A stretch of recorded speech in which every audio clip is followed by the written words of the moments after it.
Do you know why can't I sleep at night? Sis, in this video, I'm going to explain to you in detail as you may hesitate to ask your mother about this. Also, do watch it carefully as I will be answering some of your questions regarding the problem and how you can eliminate that. Do you struggle to get to sleep no matter how tired you are? Or do you wake up in the middle of the night and lie awake for hours anxiously watching the clock? If that is you, then watch this video entirely and don't skip. Sis, no fear, your sis is here. If you have always been the type to stay late and wake up way past what most people consider appropriate, it might literally be encoded in your genes. Internal clock is the system that roughly tells our bodies what time of day it is, and time to sleep or time to wake up. So most people feel sleepy when it starts getting dark outside and naturally wake up when the sun rises.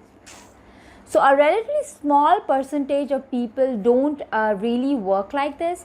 There is a hormone known as melatonin which is responsible for putting us to sleep, and that is why we start feeling sleepy later into the night.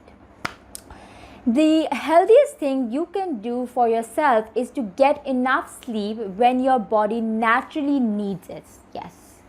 If you fall asleep around 2 a.m. and can sleep with no interruption until 10 a.m., then it might just be your natural rhythm. If your lifestyle can accommodate your sleeping schedule, the best thing you can do is to give it to your body demands. It's easier than fighting against your DNA. So we have to admit that.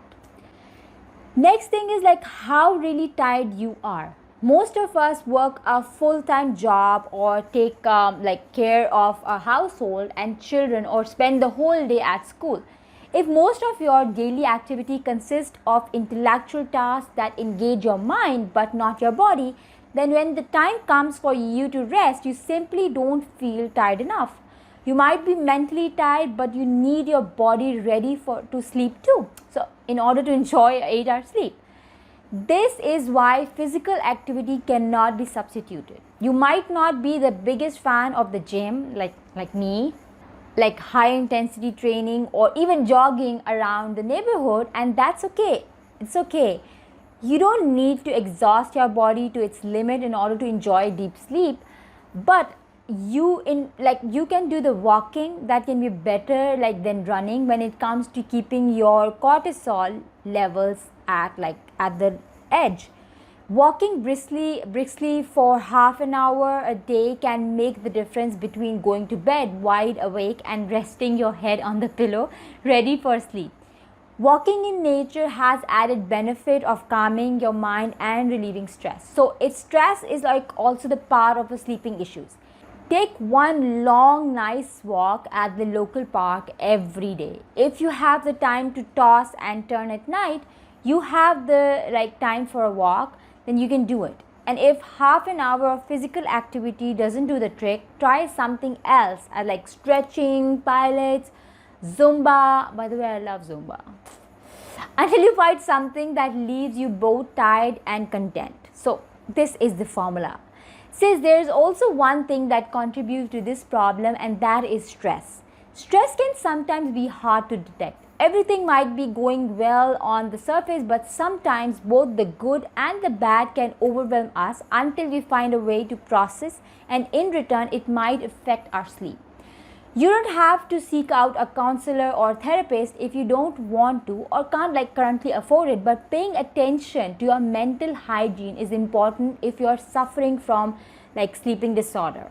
Oftentimes, feeling of being unsafe, unable to let go, relax, or anxiety, or too much to do can keep you up at night. If those sound familiar, you might want to examine them. Also says keep a diary. It can be a great way for both to expose your stress and you can be harboring and to release some of those uneasy feelings. You can also introduce some changes in your life. Once you have identified your triggers, do you have the habit of checking social media and going into arguments in the evening? Do you get into disagreements with your partner right before bed? think about your daily routine and change what doesn't make you feel like at peace or doesn't give you that like stress level at bay. I'm not a fan of eating supplements, but it helps reduce nerve activity and helps you relax. If you have trouble falling or staying asleep for 3 or more days or a week for at like 3 months, you might be dealing with chronic insomnia. This is a diagnosis for a doctor to make after examining you and taking into account your medical history. So I recommend sis you seek out professional advice if you have been struggling with sleep for more than few weeks. I'm so proud of you sis that you are trying to improve your life and working hard for it. Thank you so much for watching this video sis, and don't forget to subscribe as it means a lot to me and I want to reach out to as many sisters and brothers as I can. So help me do that, and do watch this video here that I handpicked for you only. Bye.